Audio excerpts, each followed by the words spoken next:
Olá, boa noite, gente.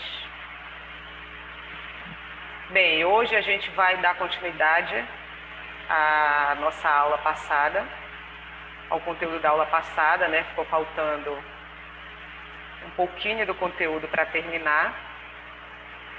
E em seguida nós vamos realizar uma atividade, corrigir alguns exercícios, algumas questões, para fixar alguns conteúdos que já foram vistos anteriormente, certo? Então eu vou compartilhar aqui os slides.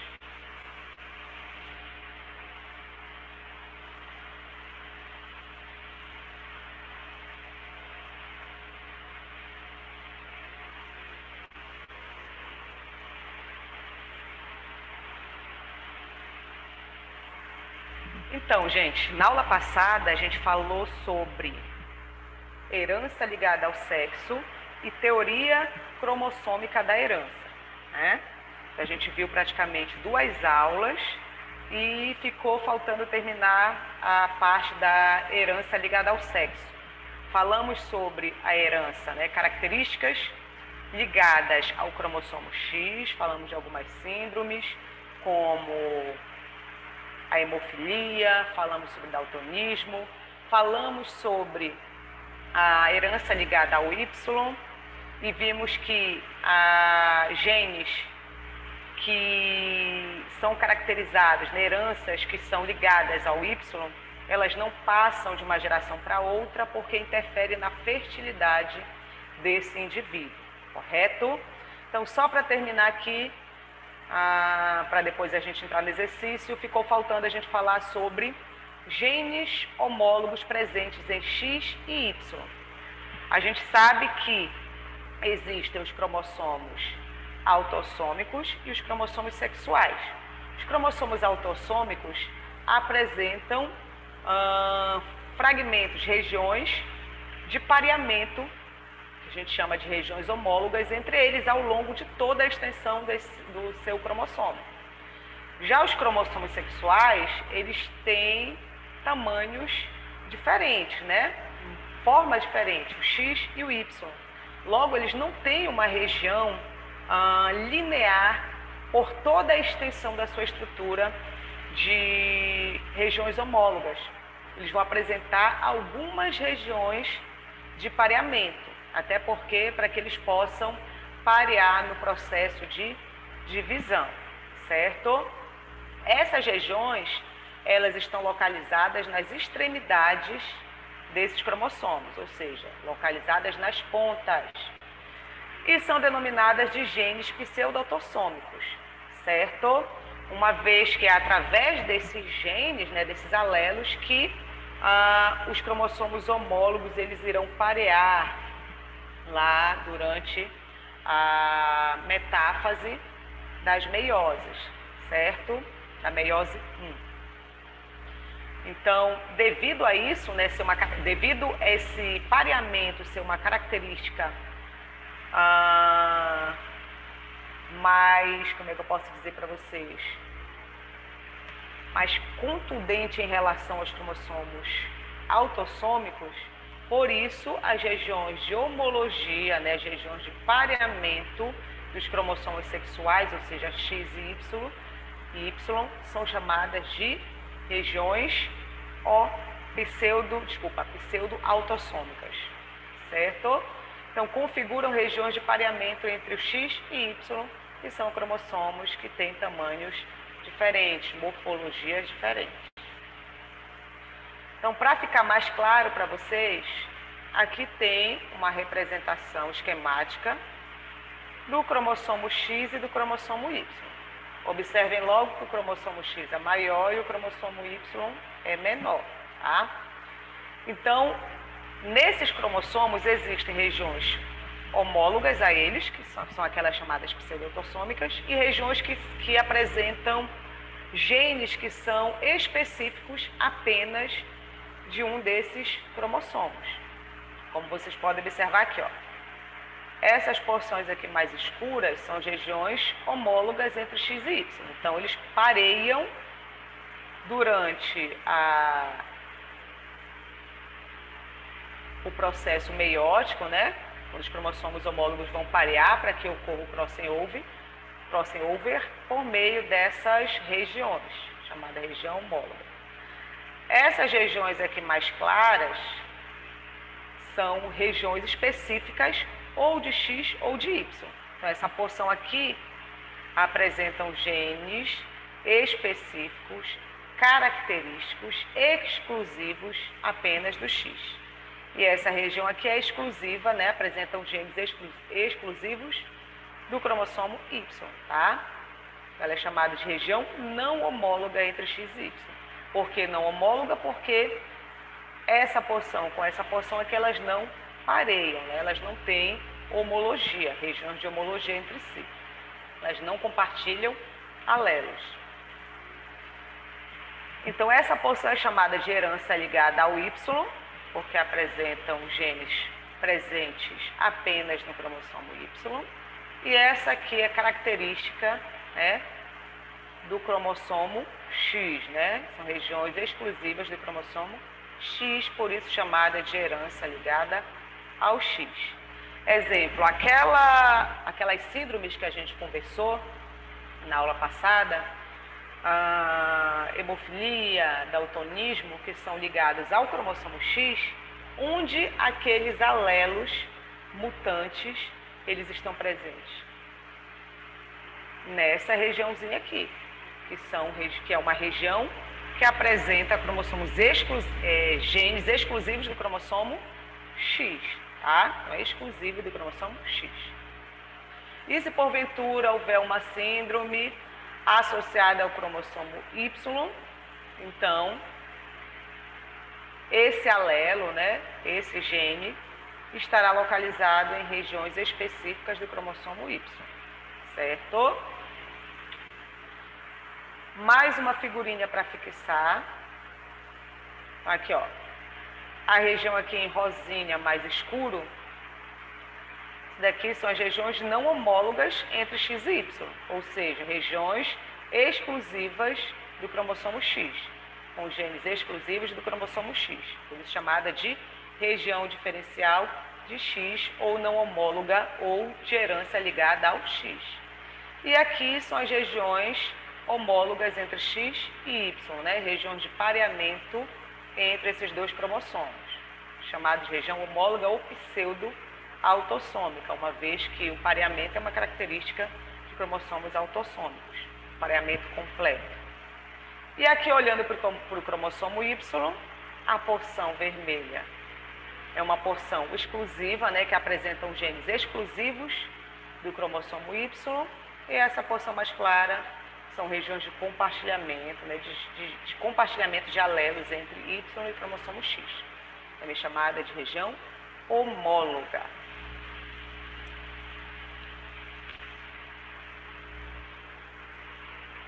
Um outro fenômeno importante e interessante que a gente não deve deixar de comentar é o que a gente chama de compensação de dose, certo? Nós temos 46 cromossomos, né? Esses cromossomos, eles estão aos pares, ou seja, nós temos 23 tipos de cromossomos, que vai do 1 até o cromossomo 23, que seria o cromossomo sexual. Aos pares, nós temos 46. Em cada um desses cromossomos, a gente tem compartilhamento de alelos, né?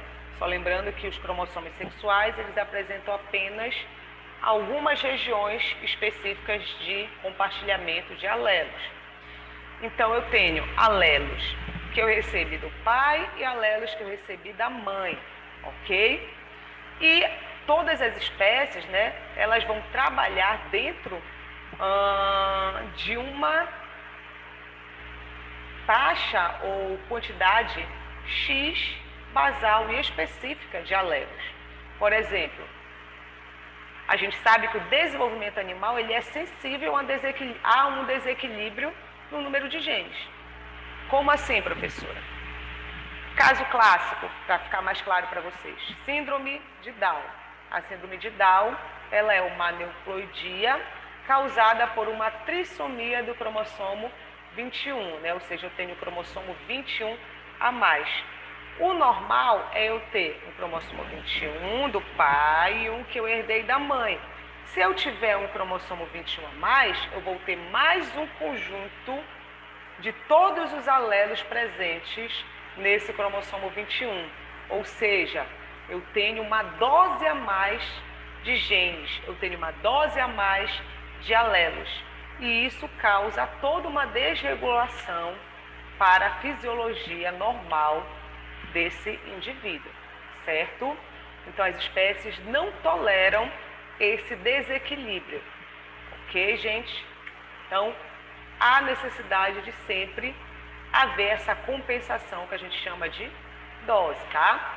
Então, normalmente cada gene está presente em 2 cópias. Por quê? Porque eu tenho o cromossomo do pai e da mãe. Então, eu tenho um alelo do pai e um alelo da mãe. Então, para cada gene eu tenho 2 alelos, certo? Alterações do número de genes, seja para mais ou para menos, ou seja, no cromossomo 21 eu dei um exemplo de um alelo a mais para cada gene que tem ali naquele cromossomo. Um exemplo de alelos a menos, síndrome de Turner. Síndrome de Turner eu tenho um cromossomo X a menos. Então eu tenho uma dose de cromossomo X, de genes presentes nesse cromossomo X a menos também, e isso também gera uma alteração, né? Uma anomalia específica. Então, alterações no número de genes, seja para mais ou para menos, podem causar fenótipos anormais, certo? Até mesmo levando à morte desse indivíduo. Um exemplo clássico de compensação em genes é o exemplo que a gente tem dos genes ligados ao X em mamíferos. Um dos X de mamíferos é inativado aleatoriamente por metilação, ou seja, a adição de grupos metil, né? E um desses cromossomos X, que a fêmea tem 2 cromossomos X, né? Então, um dos cromossomos X, ele tem que ser inativado, uma vez que no sexo feminino nós temos 2 cromossomos X e o sexo masculino nós temos apenas um cromossomo X e o outro é o cromossomo Y. Então, para compensar, né, a quantidade de genes nessas espécies, desses gêneros, há necessidade de se inativar um dos cromossomos X nas fêmeas, ok? Então, um dos cromossomos X é inativado aleatoriamente, ou seja, qualquer um desses X nas células desse indivíduo do sexo feminino será inativado para poder compensar a quantidade dos genes nesse indivíduo, por metilação, né? Por adição do radical metil nesse cromossomo X.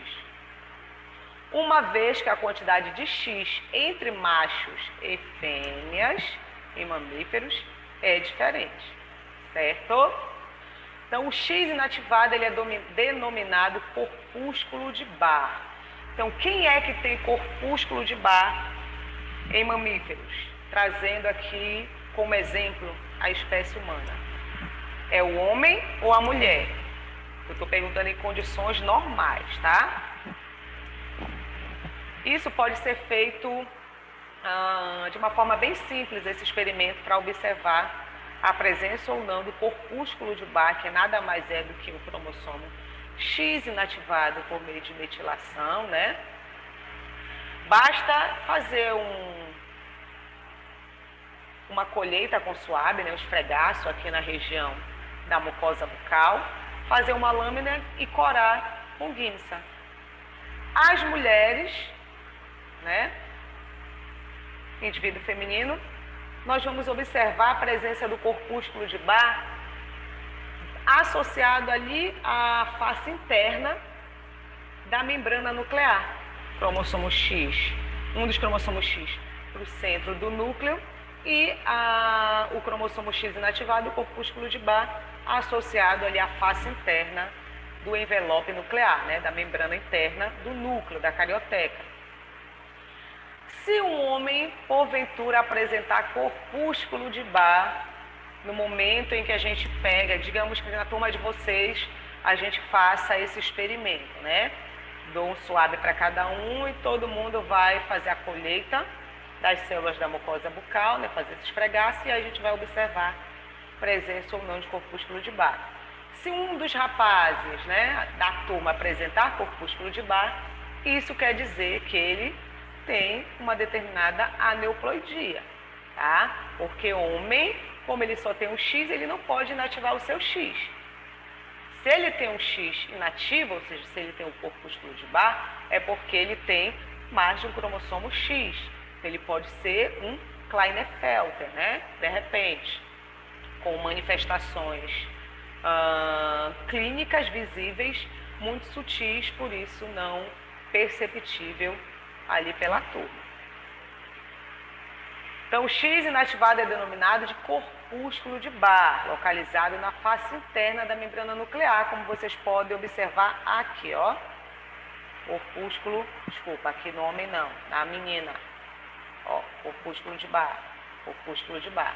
X normal e o corpúsculo de Bar, que é o X inativado para compensar essa dose de genes nos gêneros masculino e feminino. Então, vamos mostrar esse exemplo aqui na prática. Então, em fêmeas de gatos, né, fêmeas heterozigotas, um dos alelos produz pigmento preto e o outro pigmento alaranjado. Eu tenho os dois cromossomos X na fêmea lá de gato, né, de felino. Um desses cromossomos apresenta o alelo que produz pigmento preto. O outro alelo no outro cromossomo X produz pigmento alaranjado, tá? Então, o mesmo gene, só que um produz, né, pigmento preto e o outro alelo desse gene produz pigmento laranjado. No momento lá, né, do desenvolvimento, um dos cromossomos X de cada célula desse indivíduo tem que ser inativado para compensar a quantidade de genes nesses cromossomos, certo? E a gente viu anteriormente que essa inativação ela não é escolhida. Essas células aqui, elas inativarão o alelo que produz pigmento preto. Essa quantidade X aqui vai inativar o alelo que produz pigmento alaranjado. Não é assim. É de forma aleatória que acontece essa metilação, consequentemente essa inativação, certo? E aí, dependendo, né, de quais regiões do corpo desse animal tiverem um determinado alelo inativado, a gente vai ter o que a gente chama de mosaico de células, né? Uma porção da pelagem da felina de coloração preta e uma porção de coloração alaranjada de forma bem aleatória, tá? Então, algumas células irão inativar o X proveniente da mãe e outras inativam o X vindo do pai, certo? Dependendo do X inativado, eu vou ter a produção ou não produção de um determinado pigmento, como eu posso ver aqui no esqueminha bem mais claro, bem mais didático para vocês. Então, aqui eu tenho os dois cromossomos X dessa fêmea, né, uma gata. E aí eu tenho o gene que determina a cor da pelagem, tá? Como essa gata é heterozigota, eu vou ter alelos que irão se expressar de forma diferente, né? Esse daqui produz pigmento alaranjado e esse aqui produz pigmentos pretos. Quando essas células vão começar a se dividir, né, para produzir mais células e gerar esse indivíduo, então aqui sendo representado o processo de divisão, né? Aqui o cromossomo, outro cromossomo, aqui o cromossomo, outro cromossomo.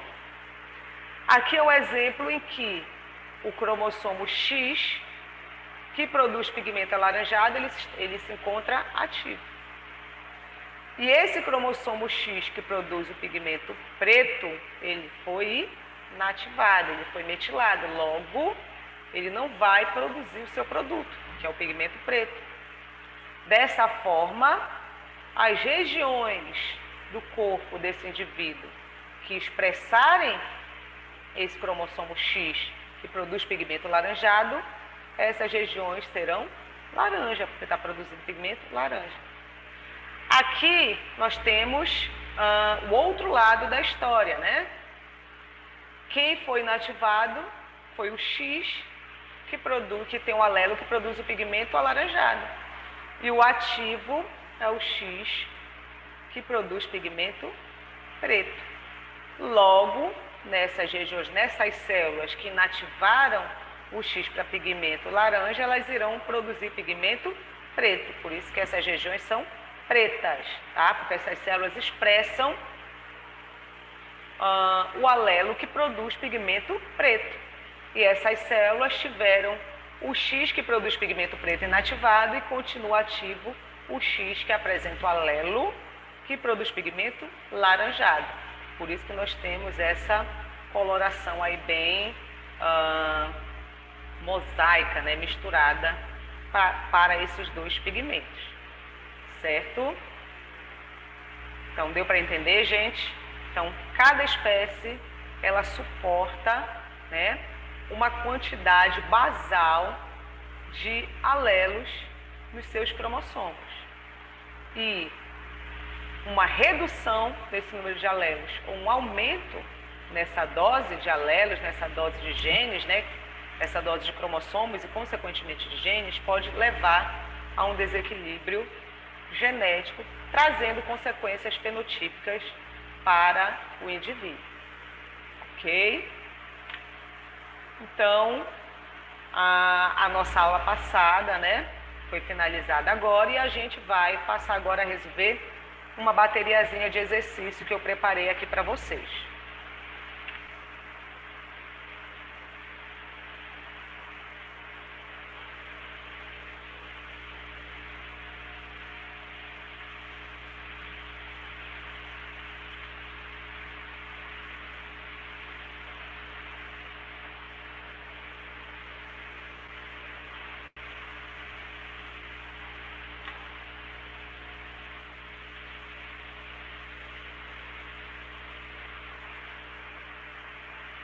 Bom, gente, boa noite, a Janice que está chegando aí. Chegou em hora bem oportuna. Boa noite, professor. Que vamos resolver exercício. Então, vamos lá. Tá ouvindo, Janice? Tá dando para ouvir direitinho? Estou ouvindo, sim.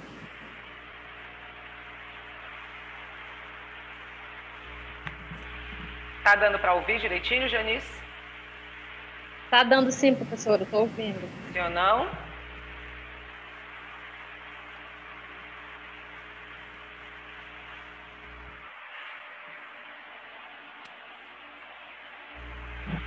Bom, aqui parece que está tudo ok. Bom, então vamos lá resolver um exercício, já que nós estamos próximos do período de prova. Primeira questão, diz o seguinte: dizemos que um determinado gene é recessivo quando sua expressão fenotípica, ou seja, quando o gene ele é dito recessivo e quando ele é dito dominante. Vamos analisar cada uma das alternativas. A alternativa A só acontece em heterozigose. O que você acha, Janice? Essa alternativa está correta? Um gene é dito recessivo quando ele se expressa em heterozigose? Acho que não, né? professora. Um gene recessivo é aquele que se expressa em homozigose, né? Ele tem que estar em dose dupla para que ele possa se expressar, ok? Então, não é a alternativa A. A alternativa B só ocorre quando em dose dupla? Sim, né? A alternativa B é a alternativa correta, mas vamos continuar analisando as seguintes. A alternativa C diz que um gene é considerado recessivo e isso independe da presença de seu alelo? Claro que não, né? Porque se ao lado do recessivo eu tiver o alelo dominante, o recessivo não irá se expressar. Uma vez que para que ele possa se expressar, ele tem que estar em dose dupla. D. Depende de características congênitas? Não, né? Não tem nada a ver. Então, a expressão ou não expressão de um alelo ou de um gene recessivo independe de problemas no processo de desenvolvimento do indivíduo, tá? E a alternativa E, reproduz uma característica provocada pelo ambiente. Não, tá?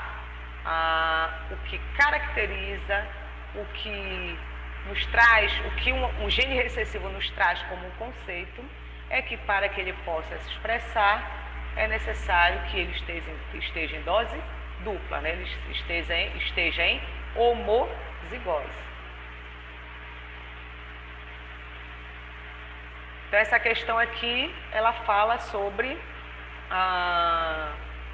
a dominância completa, né? Na dominância completa, a gente tem um alelo dominante e tem um alelo recessivo. Que para que o alelo dominante se expresse, basta a presença de um que o fenótipo irá se expressar. O recessivo eu tenho que ter a presença de 2 alelos para esse gene.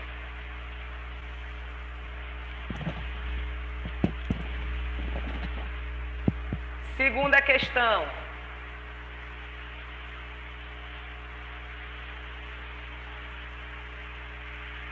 Cada caráter é condicionado, ou seja, determinado por um par de fatores que se separam na formação dos gametas. Mendel, ao anunciar essa lei, já admitia, embora sem conhecer, a existência das seguintes estruturas e processo de divisão, respectivamente, né? E processo de divisão celular, respectivamente. Então, para que vocês possam resolver essa questão, vocês têm que tentar interpretar quem seriam esses caráteres que Mendel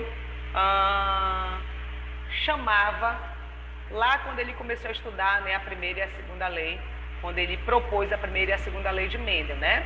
Tinha estruturas que ele chamava de fatores, né? Ele dizia que cada fator, esses fatores eles determinavam uma característica, né? Um fenótipo.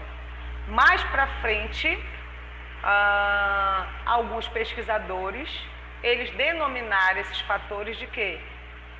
De genes, tá?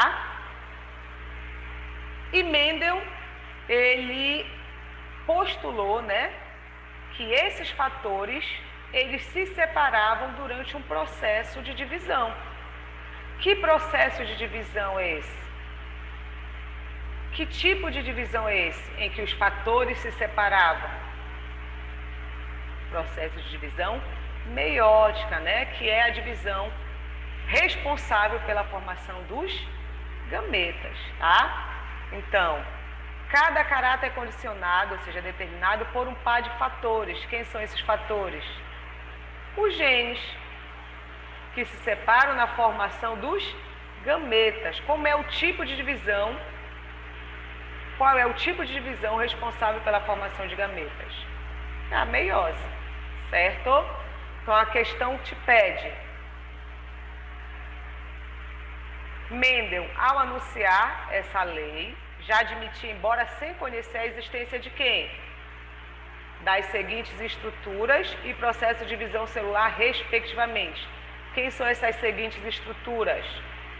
Alternativa A, cromossomos e mitose? Não, né? Alternativa B, núcleo e meiose? Também não. Núcleos e mitose? Também não, né? Não tem nada a ver com mitose. Genes e mitose? Olha, a alternativa D começou certa e terminou errada. Os fatores que Mendel postulou lá nos seus estudos, a gente sabe que são os genes, tá? Porém, o processo de divisão que separa esses fatores não é chamado de mitose, sim de meiose. Logo, a alternativa correta é a alternativa E, tá? Então, sem conhecer Mendel, ele já falava em fatores que são genes e ele determinou que esses fatores se separavam quando iam formar seus gametas. E o nome desse evento para formar gametas é a divisão meiótica. Correto?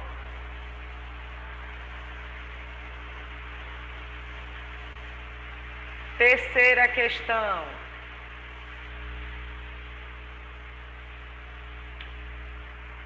Moscas de coloração acinzentada, ou seja, as duas moscas de cor acinzentada, cruzadas entre si, fornecem moscas de cor preta. Então, eu tenho duas moscas, né, macho e a fêmea, de cor cinza. Essas moscas cruzaram e geraram filhos de cor preta. É isso que a questão está dizendo até agora.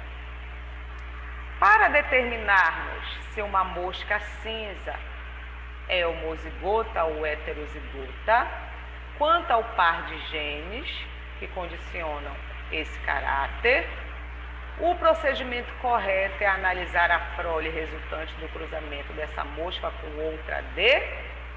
Então, aí a gente tem que pensar, se essas duas moscas de cor cinza acabaram gerando uma moscas de cor preta, o que essas moscas de cor cinza devem ter na sua constituição genotípica? Isso já me dá uma pista de que essas moscas elas são heterozigotas, tá? Que o alelo dominante é o alelo para cor cinza e o alelo recessivo é aquele alelo para cor preta. Então, provavelmente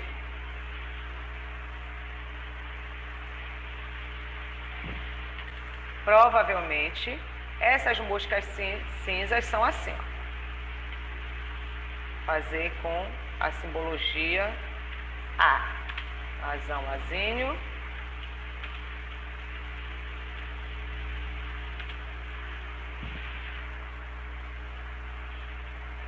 Então, cruzando azão, azinho com azão, azinho, eu vou ter o quê? Azão com azão, azão, azão. Azão com azinho, azão, azinho. Agora o azinho com os dois. Azinho com azão, azão, azinho. E azinho com azinho, eu vou ter azinho, azinho.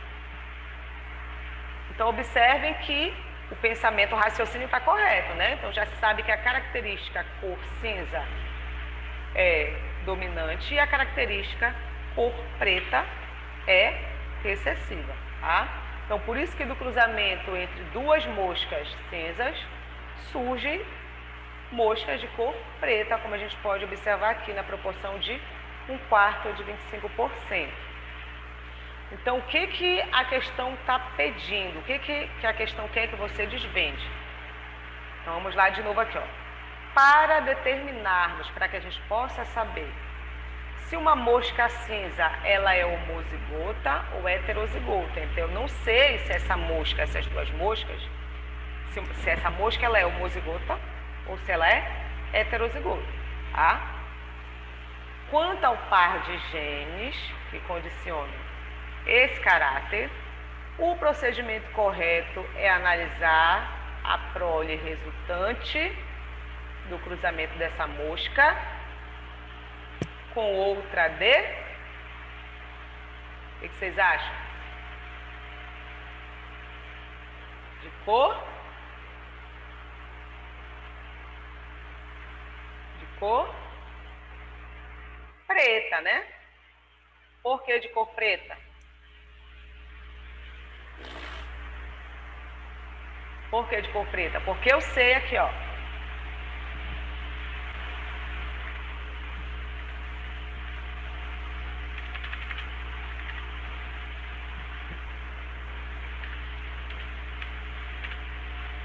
Digamos que eu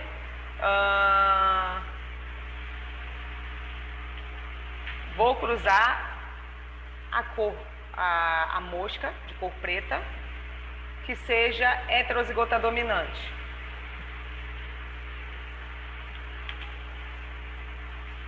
A cor cinza aqui, ó, homozigota dominante com uma mosca de cor preta. Se todos os filhos desse cruzamento, né, dessa mosca cinza com essa mosca preta forem cinzas, no caso desse cruzamento, ó, azão cruzando com azinho, todas as moscas terão como genótipo azão-azinho, tá? Então, se eu cruzar uma mosca cinza com uma preta e todos os filhos nascerem de cor cinza, ou seja, dominantes, eu já sei que a mosca cinza, ela é homozigota dominante. Mas se eu cruzo a mosca preta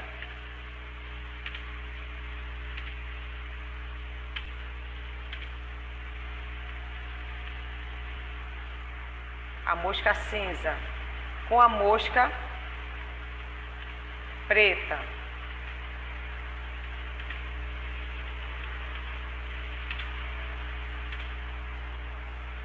e eu tenho 50% de moscas de cor preta e 50% de moscas de cor cinza, tá? 50% de moscas de cor cinza, 50% de moscas de cor preta, eu vou saber que essa mosca é uma mosca heterozigota. Então, para eu determinar se essa mosca cinza ela é heterozigota ou é homozigota, basta eu cruzar esse indivíduo, a característica dominante, com um indivíduo com uma característica recessiva. Então, através da prole, eu vou saber se esse indivíduo é homozigoto ou heterozigoto. Então, é isso que a questão estava pedindo, certo? Então, para determinarmos se uma mosca cinza, né, se a mosca cinza ela é homozigota ou heterozigota, quanto ao par de genes que condicionam esse caráter, o procedimento correto é analisar a prole resultante do cruzamento dessa mosca com outra de cor preta, certo? Eu cruzando a cinza com a preta, e der 100% cinza, eu sei que essa mosca é homozigota dominante. Eu cruzando a cinza com a preta e der 50% cinza e 50% preta, eu sei que essa mosca ela é heterozigota, certo? Então a alternativa correta aqui é a letra A. Ok? Quarta questão. Quarta questão fala sobre o albinismo. O albinismo é uma anomalia, né, causada por uma desordem genética que afeta a produção de melanina, tá? Ou seja, afeta o gene que está associado com a produção de melanina. Então, tem indivíduos que não produzem melanina e eles são extremamente brancos, né? Apresentam coloração de cabelo bem voltada para o louro, cor dos olhos claros. Por quê? Devido à deficiência na produção da melanina. Essa produção é determinada pela presença de um alelo A, tá? Então, a produção de melanina é determinada pela presença do alelo A, que é dominante. E observa-se ainda que o indivíduo homozigoto recessivo é albino. Diante disso, podemos afirmar que se trata de um caso de... Então, observem aqui. O alelo A é dominante. Então, basta eu ter um alelo A para produzir o quê? Melanina.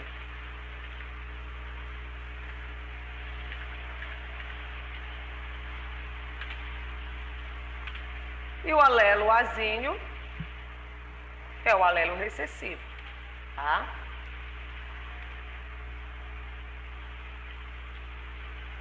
Que representa o indivíduo albino, né? Quando está em homozigose. Então, o caso do albinismo, em que basta eu ter um alelo dominante para que o indivíduo seja normal, para que ele possa produzir melanina, eu tenho casos de dominância. Vamos analisar agora aqui os tipos de fenômenos. Alelos letais, vocês acham? Se eu tiver um alelo recessivo, isso quer dizer que o indivíduo ele vai morrer, ou então o indivíduo que for albino, né, que ele tem os dois alelos recessivos para o albinismo, isso quer dizer que ele irá morrer? Não, né? É apenas uma condição em que ele tem que tomar todo um cuidado, porque ele vai ter uma propensão maior a adquirir um câncer de pele, devido, né, ele não ter essa produção de melanina, que é uma proteção para as nossas células da epiderme. Mas isso não significa que o indivíduo vai morrer, tá? Então, não está determinando ali a letalidade do indivíduo, logo não é um alelo letal. É um caso de dominância completa? Vamos ver. O indivíduo azão, ele é um indivíduo albino ou um indivíduo normal? Um indivíduo normal, produz melanina, né? Tem os dois alelos que produzem melanina. Um indivíduo azão-azinho é um indivíduo albino ou um indivíduo normal? É um heterozigoto, tá? Apresenta um alelo dominante, logo ele irá produzir, terá capacidade de produzir melanina suficiente para aquele indivíduo. Agora, se o indivíduo é azinho, ele produz melanina? Não, logo ele é albino. Então, o que a gente consegue observar aqui? Que basta ter um alelo dominante para que o indivíduo não seja albino, né? Para que ele possa produzir, expressar o fenótipo, que no caso é a produção de melanina. Então, é um caso de dominância completa, certo? Na dominância incompleta, a gente sabe que o indivíduo homozigoto, ele vai apresentar um fenótipo e o heterozigoto é outro, é aquele caso lá das flores vermelhas e das flores brancas. E a flor rosa, que no caso seria uma heterozigota, né, do cruzamento da branca com a vermelha.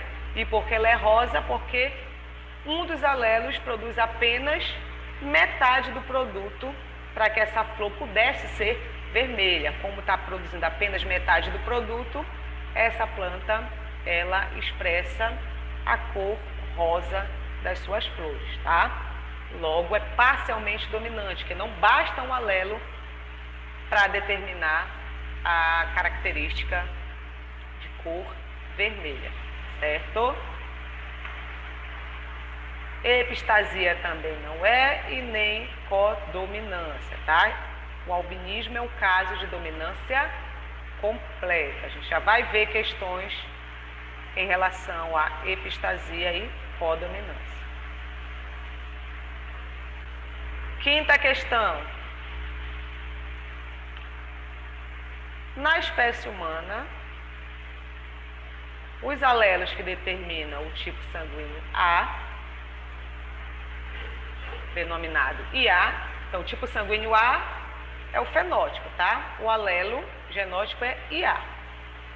E o tipo B, então, tipo sanguíneo B, fenótipo, e B, genótipo.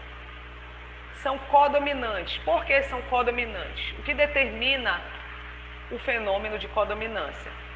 Na codominância, os dois alelos que determinam uma determinada característica, ambos se expressam, diferente da dominância completa, em que um se expressa e o outro não se expressa. Para que o recessivo se expresse, eles teria que estar em dose dupla. No caso da codominância, ambos os alelos são dominantes, são codominantes, eles compartilham essa dominância. Ambos irão se expressar. Então, a tipagem sanguínea é o sistema ABO, é um fenômeno de codominância, certo? E também de dominância incompleta na presença do alelo recessivo, que é o isínio, que determina a tipagem sanguínea O. Mas vamos continuar analisando aqui, ó. São codominantes. Esses alelos, A e B, esses dois alelos, porém, são dominantes, ou seja, o IA e o IB, são dominantes sobre o alelo responsável pelo sangue tipo O. Então, para o indivíduo apresentar a tipagem sanguínea O, ele tem que apresentar os dois alelos isínio e recessivo. Isso quer dizer que esses alelos I e isínio, eles não expressam nenhum dos produtos, nenhum dos antígenos presentes lá na superfície da hemácia desses indivíduos. Assim, se uma mulher com tipo sanguíneo O tem um filho com tipo sanguíneo A, o sangue do pai da criança pode ser do tipo... Vamos analisar cada uma das alternativas. Mas antes disso, vamos extrair as informações da questão. Então, para o indivíduo apresentar a tipagem sanguínea A, então, tipo sanguíneo A, ele tem que ser assim, ó. Pode ser de dois tipos. IA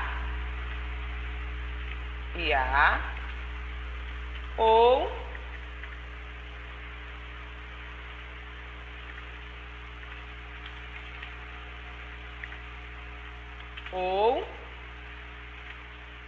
IA isínio, né?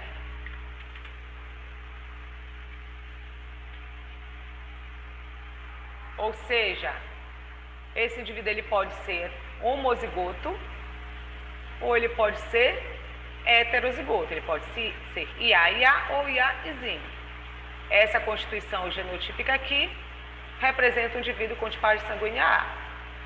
Para o indivíduo ser tipo sanguíneo B,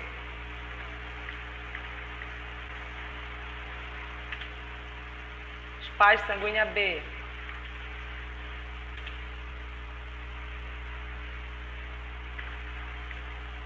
um indivíduo pode ser Izão B, Bzão,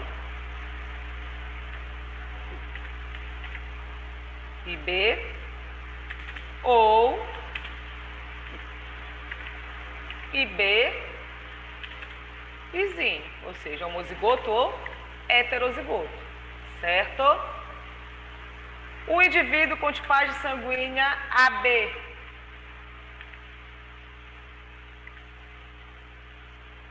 ele tem que apresentar um alelo que produz o aglutinogênio A e o aglutinogênio B. Então, AB ele tem essa constituição, e A e B. E o indivíduo com tipagem sanguínea O, como é que ele é? Ele não produz nenhum dos produtos, nenhum dos antígenos. Então, ele é isínio, certo? Então, a questão te diz assim, ó, se uma mulher com tipo sanguíneo O, então, a mulher tem tipo sanguíneo O,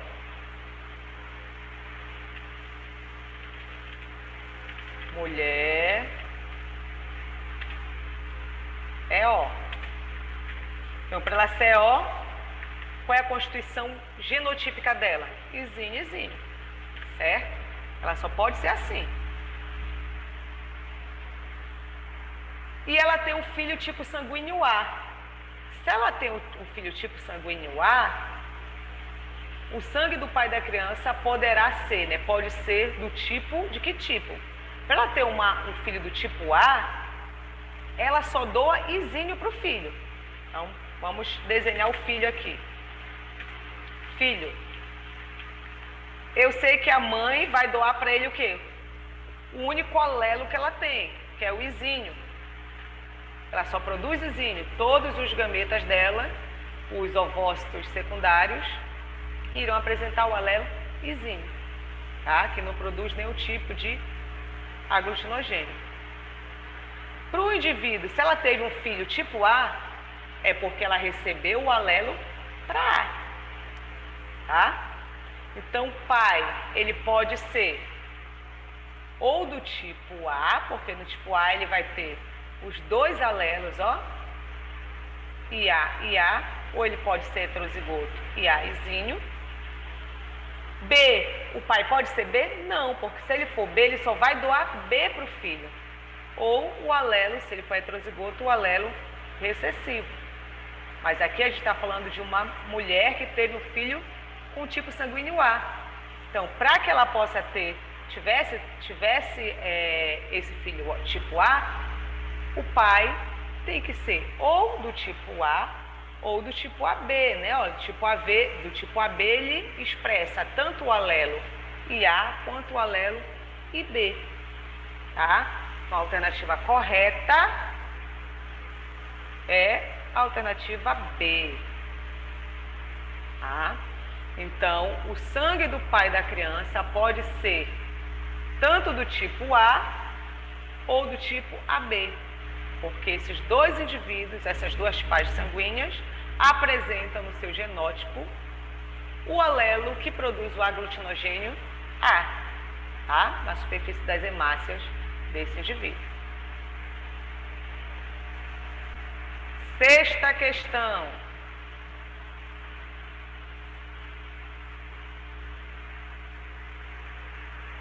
Dominância incompleta, também conhecida como semidominância, ocorre quando alelos em heterozigose promovem efeitos diferentes no fenótipo em relação ao estado de homozigose.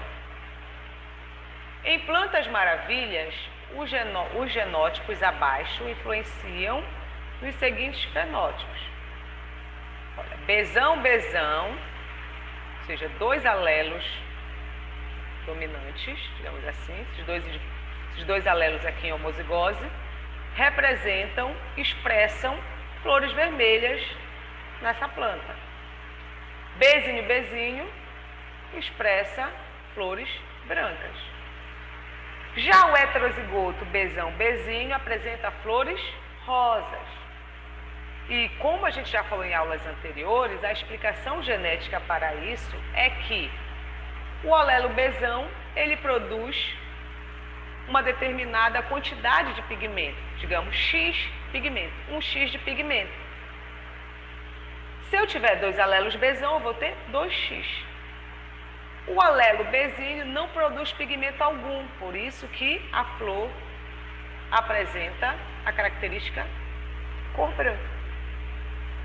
Se o indivíduo apresenta um único Bzão, ele vai apresentar apenas X pigmento, metade de pigmento. Por isso que essa flor vai apresentar a coloração rosa, ou seja, uma coloração mais pálida, tá? Porque eu tenho a presença de apenas um alelo parcialmente dominante, uma vez que esse fenômeno se trata de dominância incompleta. Então, em cruzamento entre uma maravilha vermelha e uma branca, nasceu em F1, ou seja, na geração filial 1, 90 maravilhas rosas. Eu cruzei a vermelha com a branca. 100% rosa, ou seja, Bzinho, heterozigoto. Que porcentagem de indivíduos de cor vermelha ocorrerá na F2 se autofecundarmos duas maravilhas resultantes de F1? Então, se eu pegar duas maravilhas resultantes do cruzamento aqui da geração parental, que produziu aqui a geração F1, né? Se eu pegar duas maravilhas heterozigotas e cruzar, pegar Bzão, Bzinho, cruzando com Bzão, Bzinho. Ele quer saber qual seria a porcentagem de plantas com flores vermelhas do cruzamento dessas duas heterozigotas, dessas duas plantas com flor rosa. né? Que porcentagem de indivíduos de cor vermelha ocorrerá na F2? Então, eu tenho que cruzar os indivíduos de F1 para obter a minha geração F2. Então, vamos cruzar aqui, ó. Bzão com Bzão, Bzão, Bzão. Bzão com Bzinho, Bzão, Bzinho. Bzinho com Bzão, Bzão, Bzinho. Bzinho com Bzinho, Bzinho, Bzinho. Então, qual é a porcentagem de plantas que obtém flores, que apresentam flores vermelhas? Essa daqui é vermelha ou branca? Vermelha, né? Então, Bzão, Bzão é vermelha. Aqui, Bzão, Bzinho, rosa e Bzinho, Bzinho, branca. Então, qual é a porcentagem? 25% ou 1/4, né? Uma parte de 4 partes, 25%. Então, a alternativa correta é a letra D de dado, tá? Então, na geração F2, a proporção de flores, de plantas com flores vermelhas é de 1/4 ou 25%.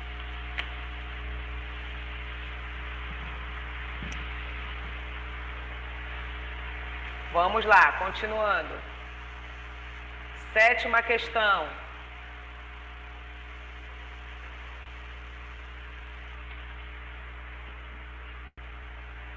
Sétima questão. Uma interação gênica é denominada de não epistática quando... Primeiro, vamos relembrar o que é epistasia. Epistasia é um fenômeno da interação gênica, né? Um tipo de interação gênica. E o que é interação gênica? Interação gênica é quando eu tenho mais de um gene interferindo numa determinada característica, certo? Eu tenho vários genes interagindo, cada um com os seus produtos, para determinar um tipo de característica.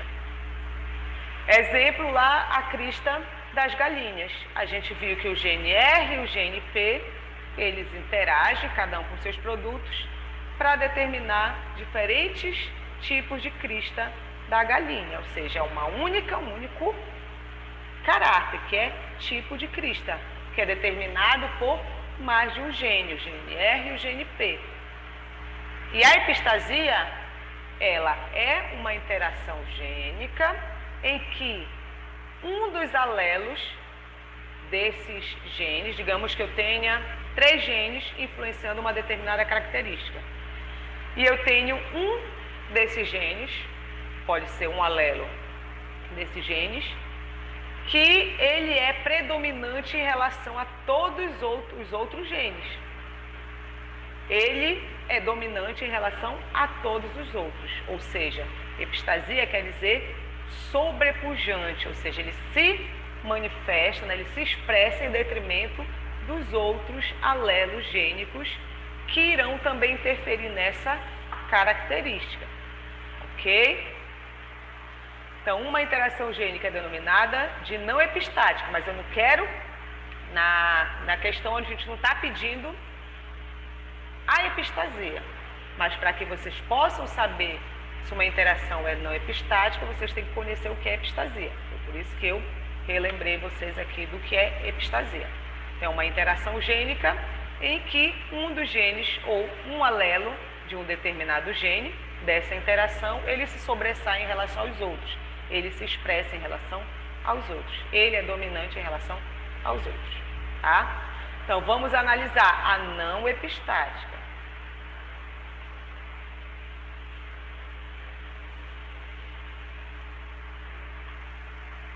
A alternativa A diz que é não epistática quando um alelo impede a expressão do outro. Essa informação corresponde a uma interação epistática ou não epistática? É epistática. A gente acabou de ver que na epistasia um alelo se expressa em detrimento dos outros. Então, não é o que a questão me pede, porque eu quero algo, uma alternativa que me traga uma interação não epistática, certo? Então, um alelo impede a expressão do outro, é uma relação epistática. B, ocorre a interação entre genes e apenas um é expresso. Isso é não epistático ou epistático? Isso é epistático, né? A interação e um dos genes que irá se expressar apenas, tá? Então não pode ser a alternativa que eu quero. C, ocorre a interação entre genes, porém o indivíduo é geneticamente inviável? Pode ser.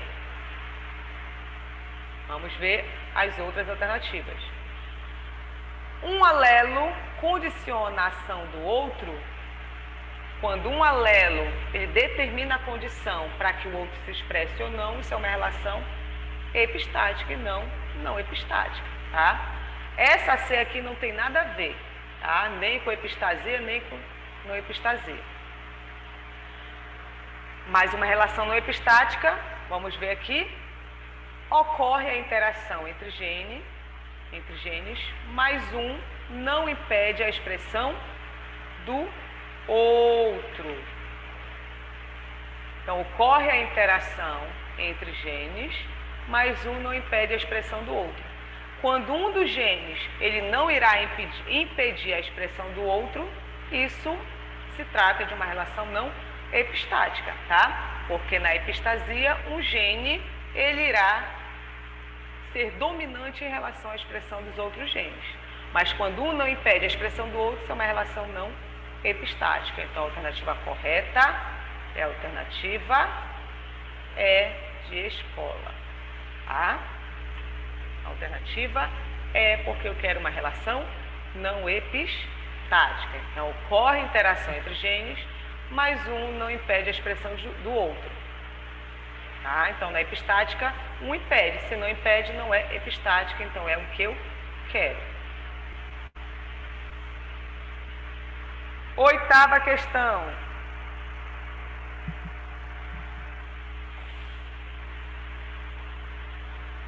O sistema ABO é um exemplo clássico de alelos múltiplos. Por que alelos múltiplos? Porque eu tenho vários alelos que irão determinar uma única característica, que no caso é a tipagem sanguínea. Tá? Então eu tenho o alelo IA, eu tenho o alelo IB e eu tenho o alelo IZINO, que é o recessivo.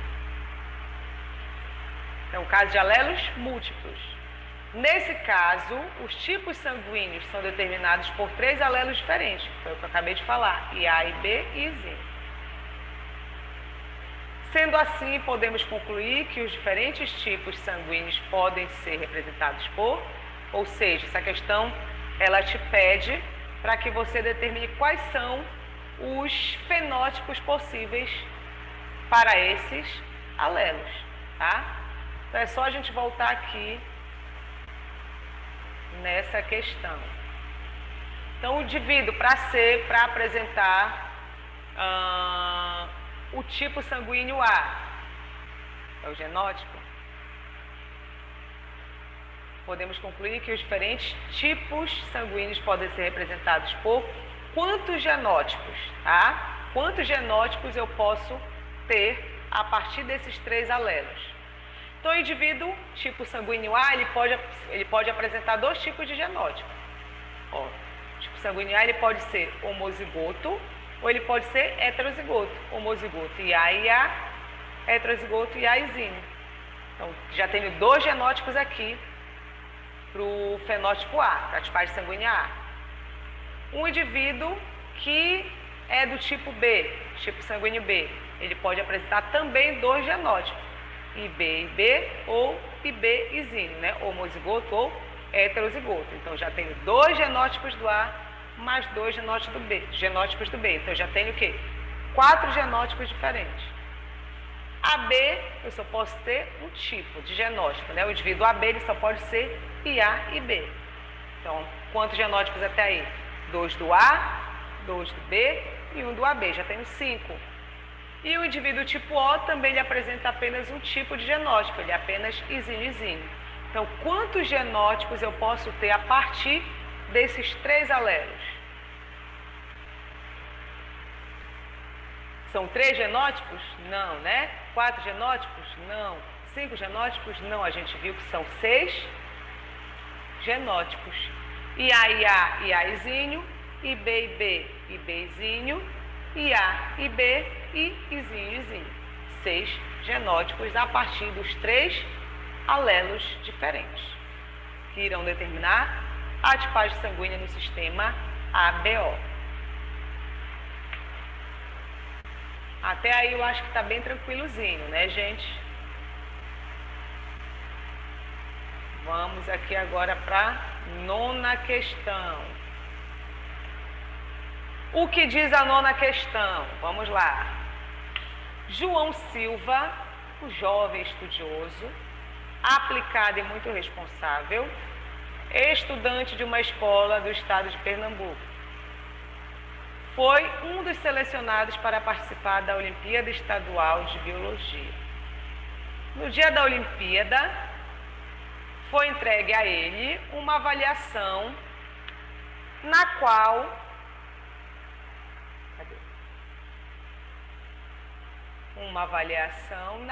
havia as seguintes afirmações sobre alelos múltiplos, tá? Então, são questões sobre alelos múltiplos, ou seja, uma característica, né, em que esse gene ele pode apresentar mais de um alelo. Quais foram as assertivas que foram apresentadas para João Silva?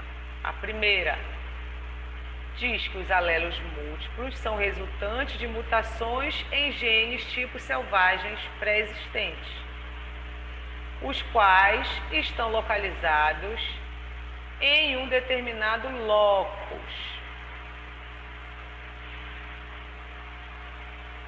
Os efeitos genéticos desses alelos múltiplos dependem de suas relações de dominância. E aí, essa assertiva está correta ou errada? Como é que surgem os alelos múltiplos? Eles surgem a partir de mutações do alelo selvagem, né? Que é o alelo que está presente em maior quantidade ali na população. Tem uma população, digamos que 90% apresenta olho de cor castanho. Apenas 10% apresentam olhos de cor azul. Essa característica, cor, olho de cor azul, com certeza é proveniente de mutação no gene que determina a cor olho castanho, tá? Então, é uma variação desse gene, certo? Então, o gene tipo selvagem, se ele sofrer uma determinada alteração na sua estrutura, uma mutação, ele pode formar um outro alelo, né? Ou seja, é o mesmo gene com uma forma diferente e que vai determinar uma característica diferente. Então, os alelos, eles surgem a partir, os alelos mutantes surgem a partir de mutações no gene tipo selvagem, certo? Então, essa primeira assertiva está correta. Eles são resultantes de mutações em genes tipo selvagem pré-existentes na população, os quais estão localizados em determinado locus. O locus é o local onde o gene se encontra ali nos cromossomos, tá? E o efeito genético do alelo múltiplo, desses alelos múltiplos, depende de suas relações de dominância, tá? Depende se esse determinado alelo ele é recessivo ou dominante em relação ao alelo que está coexistindo com ele, ok? Então, a 1 está certa. 2.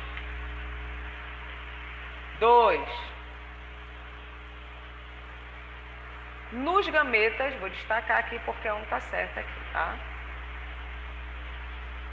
Nos gametas de um indivíduo diploide, gametas de um indivíduo diploide, podem existir 2 alelos múltiplos diferentes de uma determinada série e nas células somáticas existe apenas um. O que vocês acham? O indivíduo diploide vai produzir seus gametas. Os gametas de um indivíduo diploide, ele é diploide ou ele é haploide? Ele é haploide, tá? Então aqui ele está invertendo as coisas. Ele diz que no gameta de um indivíduo diploide pode existir 2 alelos múltiplos? Não, né? Cada gameta vai ter um alelo de um determinado gene, uma vez que o gameta apresenta a metade do número de cromossomos de uma determinada espécie. Digamos nosso gameta tem 23 cromossomos, tá? Então, um alelo para cada um dos genes que estão ali naqueles cromossomos. Quando é que cada característica irá ser determinada por 2 alelos? Quando esses gametas se fundirem. Eu vou ter os 2 cromossomos do pai e da mamãe, e em cada um dos cromossomos eu tenho um alelo, tá? Então, na célula somática, eu tenho 2 alelos. Na célula haploide, que no caso é o gameta, eu vou ter apenas um alelo, tá? Então, está errado isso aqui, porque diz que nos gametas do indivíduo diploide pode existir 2 alelos múltiplos diferentes. Não pode, mentira, de uma determinada série. E nas células somáticas existe apenas um não. Na célula somática eu já tenho a reconstituição, né? A soma lá do 23 do pai e 23 da mãe. 2 alelos para um determinado gene, para determinada característica. Já no gameta eu vou ter um alelo de cada um dos genes. A 2 está errada. Terceira. Os alelos múltiplos mutantes que surgem proporcionam condições para o aparecimento de mais uma nova expressão fenotípica daquele caráter naquela espécie. Isso está certo ou errado? Isso está correto, né? Os alelos múltiplos, ou seja, o alelo mutante que está surgindo a partir da mutação que ocorreu no alelo tipo selvagem, ele pode representar uma nova expressão para aquela determinada característica. Por exemplo, lá na pelagem dos coelhos, né? Eu tenho quantos alelos? 4 tipos de alelos. O alelo que determina a pelagem totalmente branca, o coelho albino. Um alelo que surgiu, que determinou a pelagem do tipo Himalaia. O outro a pelagem do tipo chinchila e o outro a pelagem do tipo selvagem, né? Que são pelos coloridos por todo o corpo. Então, a cada mutação que ocorria, no alelo tipo selvagem, está me dando uma nova alteração para o caráter, que no caso é a característica que é a pelagem nos coelhos, dando como exemplo a pelagem nos coelhos, certo? Outro exemplo, a tipagem sanguínea, sistema ABO. Cada alelo que foi surgindo ali nos deu como diferenciação ali tipagem sanguínea diferente, tipo A, tipo B e tipo O, tá? Então aqui está correto. Os alelos múltiplos, mutantes, que são aqueles originários da mutação do tipo selvagem, que surgem, proporcionam condições para o aparecimento de mais uma nova expressão fenotípica, tá? Daquele caráter naquela espécie. Correto. Então a 3 também está correta. Vamos para a 4ª. A determinação da tipologia sanguínea na espécie humana a partir do sistema ABO é um exemplo de polialelia, alelos múltiplos, que ocorre em diferentes locos de cromossomos homólogos. Até aqui está certo, né? O sistema ABO é um exemplo de polialelia, porque quantos alelos eu tenho? IA, o IB e o Izinho, tá? Que é o recessivo. Mas cada alelo desse encontra-se num determinado locus, porque é o mesmo gene em formas diferentes, tá? Os alelos, lembrem, são formas diferentes de um determinado gene que irá determinar uma característica, que no caso aí a tipagem sanguínea é a característica. Eu tenho alelos diferentes. Esses alelos vão se encontrar em um determinado locus, tá? Digamos um indivíduo que é tipo sanguíneo A, heterozigoto. Eu tenho o IA num locus, tá? Do cromossomo do pai, e o Izinho nesse mesmo locus, né? Nessa mesma casinha de cromossomos diferentes no cromossomo do pai, tá? Então, não é em locus diferente, é o mesmo gene, então eles habitam o mesmo locus. Não sei se eu estou conseguindo me fazer entender. O mesmo locus, mas não no mesmo cromossomo, mas é o mesmo locus, como se tivesse duas torres gêmeas e cada um tivesse no 20º andar, digamos assim. Então, o 20º andar é o locus.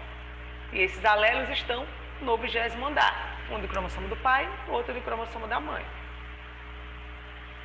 Tá?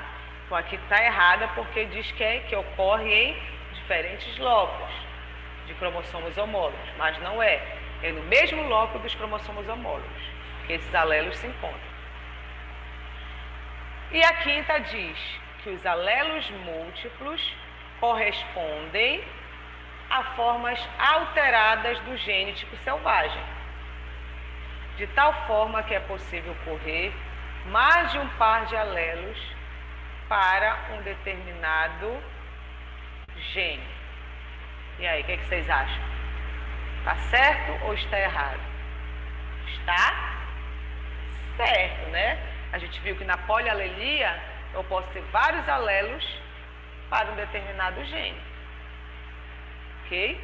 Então eu posso ter o quê? Mais de um par de alelos para um determinado gene. Por exemplo, eu posso ter IA com Izinho, IA com IA, Izinho com Izinho, certo? Porque eu tenho mais de 2 alelos, então eu posso ter formação de mais de um par de alelos. Mas claro que em cada indivíduo só coexistem 2 alelos, tá? Ou seja, um par de alelos. Mas preste atenção no que a questão está te dizendo, essa assertiva. Os alelos múltiplos correspondem a formas alteradas do gene tipo selvagem, de tal forma que é possível correr mais de um par de alelos para um determinado gene. Eu posso ter mais de um par de alelos para um determinado gene. Mas claro que em cada indivíduo isso eu vou ter um par, tá? Então aqui a assertiva também está correta. Então qual é a alternativa correta que João responderia? O João Silva, uma vez que ele é um estudioso ali da genética. 1, 3 e 5 estão corretas. Qual é a alternativa que diz que 1, 3 e 5 estão corretas? É a alternativa C de casa. Vamos para a 10ª questão. Estamos quase terminando. Em galinhas, a cor da plumagem é determinada por 2 pares de genes, tá? O gene Czão condiciona a plumagem colorida, enquanto o seu alelo Czinho determina a plumagem branca. Então, a cor da plumagem está sendo determinada por 2 pares de genes, ou seja, por 2 tipos de gene. Então, esse aqui é um exemplo de quê? De interação gênica, né? Eu tenho 2 pares de genes influenciando uma única característica, que no caso é a pelagem, a plumagem nas galinhas.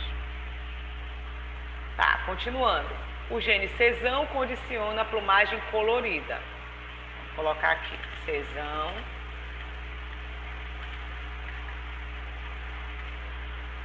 Plumagem colorida.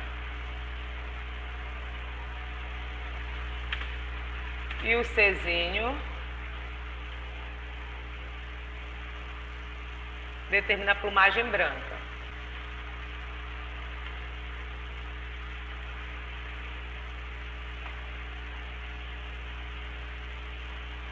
O gene Izão impede a expressão do gene Czão. Então, o gene Izão, ele impede a expressão do gene Czão. Impede a expressão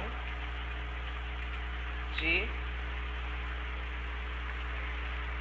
Czão. Enquanto seu alelo Izinho não interfere nessa expressão. Então, o Izinho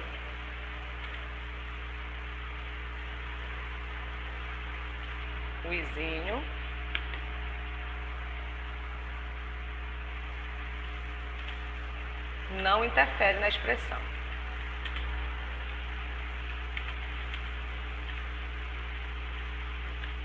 Tá? Com esses dados, conclui-se que se trata de um caso de... O que vocês acham? Epistasia dominante, epistasia recessiva, herança quantitativa, pleiotropia ou codominância. A gente já viu que é um caso de interação gênica. Eu tenho dois tipos de gene. O gene C, eu tenho o gene I, né? O gene Czão com Czinho, o gene Izão com seu Izinho, os dois pares de gene, certo? Estão influenciando a pelagem nas galinhas. E o que diz aqui, ó, que o Izão, o alelo Izão, ele impede a expressão de C. Então, quando o Izão está presente, ele impede a expressão desse gene aqui, tá? Então, eu já estou mostrando aqui uma situação de epistasia. Tem uma interação de mais de um gene, né? De dois genes, determinando uma característica, sendo que um alelo de um desses genes está impedindo que o outro gene se expresse, tá? O outro gene aqui, que no caso é o Czão, que seria o determinante da pelagem colorida. O I está impedindo. Porém, o Izinho não interfere na expressão, tá? Então, se eu tiver Izinho, ele não interfere na expressão do Czão. Se eu tiver dois Izinho, também não vai interferir. O Izinho não interfere. Mas basta eu ter um Izão ou dois Izão, eu estou interferindo na expressão do outro gene. Logo, eu tenho o caso de epistasia dominante. Ou seja,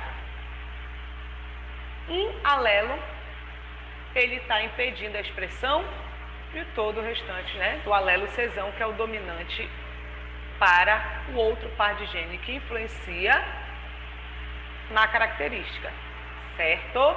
Então, epistasia dominante.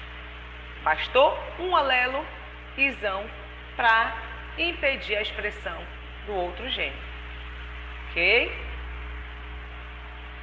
E para terminar, a 11ª questão.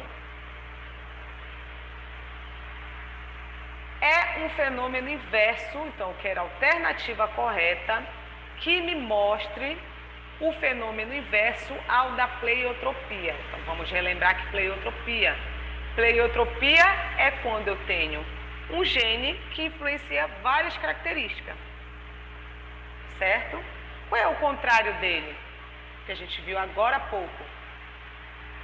É a condição em que, o fenômeno em que vários genes influenciam uma única característica. Ou seja, a interação gênica é o oposto é o inverso da pleiotropia. Porque na pleiotropia eu tenho um único gene influenciando várias características, como por exemplo lá o gene associado lá a PKU, né? Que é aquele distúrbio do metabolismo lá da fenilalanina.